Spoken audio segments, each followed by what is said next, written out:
Hi, this is Bob. Very often we pray for something and expect instant results, don't we? Most often it doesn't happen that way.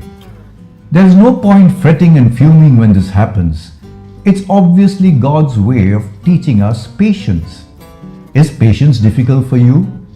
A man in Los Angeles, California was arrested for shooting his toilet 5 times with a .38 caliber handgun. He claims that he just got angry. He couldn't take it any longer.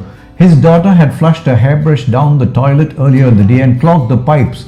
So he shot the offending toilet. I know nothing now about the toilet's condition, but the man's patience was over. I once learned a valuable lesson about patience.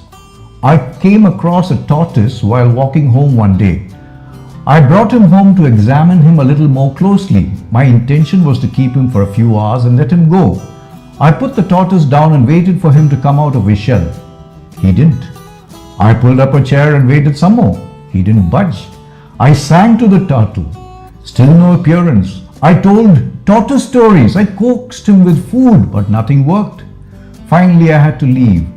So I barricaded the balcony in case the tortoise decided to leave. After all, I still hadn't got a closer look. But the fellow decided he had had enough. When I returned, the balcony was empty. He apparently didn't think much of my barricade. I learned a valuable lesson from that tortoise.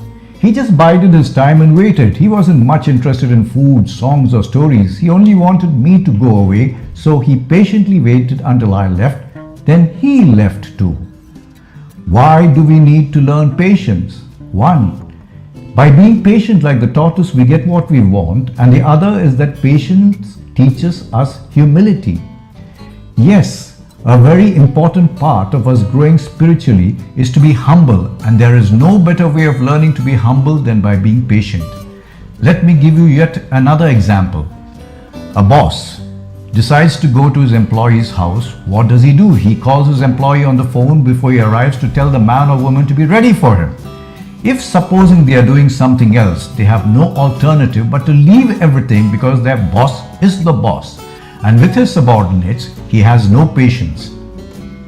What about the humble boss? He'll wait.